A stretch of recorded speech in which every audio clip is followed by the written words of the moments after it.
Welcome to the Carriker Chronicles, the People Show. Checking the pulse of Husker Nation, brought to you by X-Cancer. Check them out at xcancer.com. Today's a fun day for me because it's a reversal of roles of sort. I have a guest with me who's interviewed me I don't know how many times. Today, I am interviewing him, Mr. Michael Severe. How you doing, my friend? I'm good, AC, man. How you been?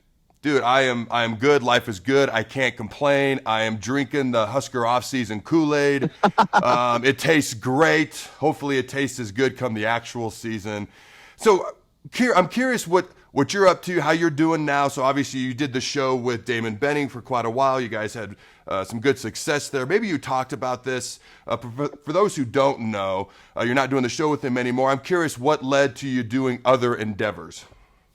It was a combination of things. The pandemic changed a lot of things. We didn't have sports going on, and I kind of enjoyed doing the show, not having to watch sports. As a kid, I watched everything. As a teenager, I watched everything. As an adult, for a long time, I watched everything. And I got to the point, and you have kids and other things to do, and you're living your life, and spending the whole afternoon or evening watching a bunch of college basketball games or following Major League Baseball or whatever else, it just wasn't what I liked doing anymore. And so it became an actual job and something I hadn't had really in my whole life. And I just thought, I looked around, I said, I'm 52 years old.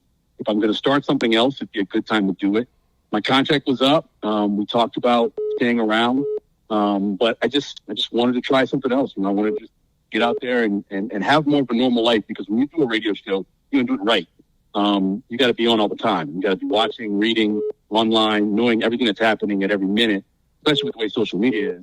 And, this way I can kind of turn a lot of that off, isolate on knowing, what's going on with Husker football. Obviously, I'm going to still be doing Big Red Wrap-Up on Nebraska Public Media. But other than that, I can enjoy the Saints and follow the Huskers, and that's about it.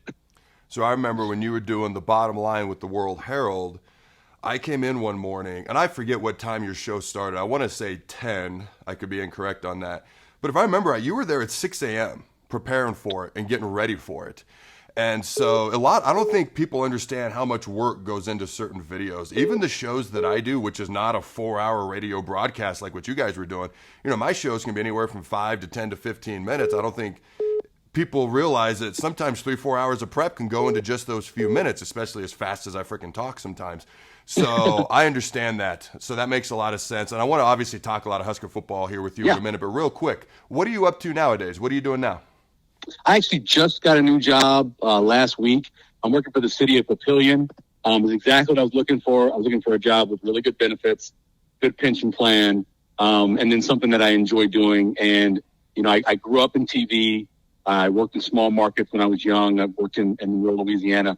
And so this will be it's a video and digital coordinator job where I basically is going to cover the things that happen in the city of Papillion. Well, whether it's city council stuff or, it's a groundbreaking or it's a traffic issue, or whatever. It's just, putting together packages for their community access television station and for their YouTube channel, which is called Papio Vision. And you'd be surprised how many people actually in the city of Papillion watch that thing. And so it'll be kind of going back to my roots of doing little packages and interviewing people and doing videos and stuff. And so I'm taking over for a guy who's been doing it for 21 years there in Papillion. He's retiring. So I'll start next Monday, so I'm looking forward to it. Well, that's awesome. Good luck with that. I wish you the best of luck with that. You covered Nebraska sports for about 2.5 decades. So obviously you don't have to do it as a job anymore, but I have no doubt that you're still aware of what's going on, probably more than aware. So let's chat a little bit. Let's talk about some of these transfer portal guys. Let's talk about some of the coaches. So give me your thoughts right off the top. New offensive coordinator Mark Whipple, Bill Bush special teams. You got Applewhite at running backs. Okay, Donovan Raiola at offensive line. Give me your thoughts and impressions on the new coaches that have been brought in for the Huskers. Let's start with Mickey Joseph. How can I forget Mickey? Yeah, let's start with Mickey. I went to Rival High School with Mickey in New Orleans. He's one of the greatest high school players I've ever had a chance to stand on the field and watch. He was so dynamic. He was incredible. I followed his career, obviously. When he left for Nebraska, it was a big deal when guys from New Orleans would leave and go to Nebraska back in the 80s. And so I followed his career. And I followed him as a coach. And I consider him, I'm sorry we're not friends, but we've kept in touch over the last decade, DMing him and encouragements. And I know what kind of person he is in terms of a recruiter and a guy that wants to be involved in the lives of these kids and their families. And I'm not shocked what he's doing already and what he's done. Mickey is he's a New Orleans guy. You know, they love to talk. They love to eat. And you know, they love to have fun. And that's what Mickey is and always been that way, you know. That's awesome. And so that's a great pickup. It really is. And, you know, this could have happened a couple years ago when they hired Lubick, but it just didn't work out. But now it's perfect. He has a chance to come in here. I know Scott's letting him do his thing, and he is. He's out there going out and getting recruits. And the thing that he's going to do with those wide receivers, and if you watch LSU over the last couple of years and what he did, whether the kid was a 3-star, which they actually had 3 stars, they never all 5 stars, whether it was a 3-star or it was a 5-star, he treated them the same. He made sure they played on special teams. He made sure they caught the ball. If they didn't, they got pulled. He is going to put the kind of emphasis on the wide receivers that I don't know Nebraska's had in a long time. Maybe since Ron Brown was the coordinator of that position, the coach of that position, I don't know. But he's going to make sure that those guys hold up their end of the bargain as wide receivers and blocking and doing everything they're supposed to be doing. And the best guys will be on the field. I guarantee you that with Mickey. And so I think that's a great hire. And I've been a Mark Whipple fan. I do a little bit gambling on the side. You know, I like to invest a little bit. Mark Whipple, back when he was the head coach at UMass the first time, to being a coordinator, to being at Pitt, Mark Whipple's offenses have always been consistent.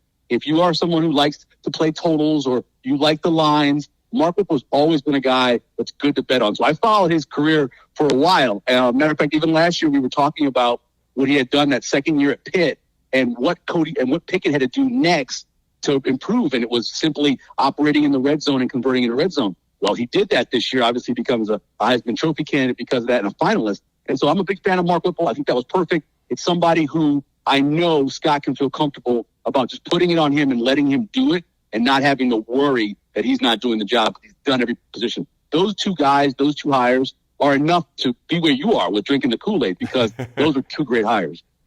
Talk to me about some of these transfer portal guys. We now have 24 guys in the Huskers class, 10 of them via transfer portal, a couple JUCO guys in there as well. Talk to me about which players stick out to you the most, who could potentially most likely to make an immediate impact for the Huskers next fall. Well, as important as the defensive tackles and defensive end positions are in the world, we all know quarterbacks. we all know that quarterback is the number one position. And they're going to get something in Casey Thompson that Nebraska hasn't had, and it might be since Joey Gans. It really is. They're going to get a guy who is an intermediate passer, who is accurate and to the level of precision. I've watched, and this is no joke, I've watched every single snap because you can go on the breakdown, and they have the breakdown of all. I've watched every single one of his snaps. And the thing he does the best is his field awareness is great. His anticipation is outstanding. And he's accurate to the point of being precise. You know, we joke a lot about accuracy and what it means. Nipple thrower is an expression for precision. Can you throw it to the left one or the right one? That's what Drew Brees always talks about. That's the kind of guy he is. And so they haven't had a guy who's an intermediate passer that was accurate in years. You know, Adrian wasn't that good at it. Obviously, Taylor wasn't that good at it. Tommy wasn't good at it. That's something you're going to see. Plus his field awareness of when to move in the pocket, not necessarily run, but just be able to shuffle. That was a great pickup for them. And also, I think he's got something to prove. You know, he didn't win the job initially at Texas last year. He gets beat out. He comes in. He puts up some games that were historic at the University of Texas.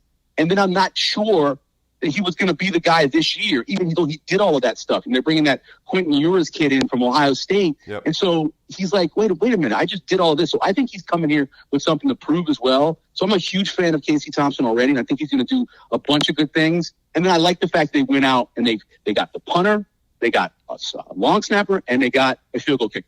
Those 3 people, as you know, as a guy who I'm sure were on teams that lost games because of those 3 guys, those guys are so important in Nebraska. The last 3 years, you could probably say 7 or 8 games were lost because of the punter, because of something that happened with the exchange of the field goal kicker or something like that. So I think just going out and getting those guys and shoring up those positions are also going to lead to wins. There's a lot of other guys on there, and I think Kevin Williams, who was a Omaha North guy who I watched when he was in high school, who's now coming back, I think is great. I think they went out and they certainly improved at the wide receiver position. They needed to do that. They needed to get some more size and guys who are a little more dynamic. They did that. But the key part of this is going to be what Casey Thompson can do along with Mark Whipple and what they can do in their special team. They fixing special teams for the guy who you know in Bill Bush who is going to make sure he holds those guys accountable now that he's got an on-field position.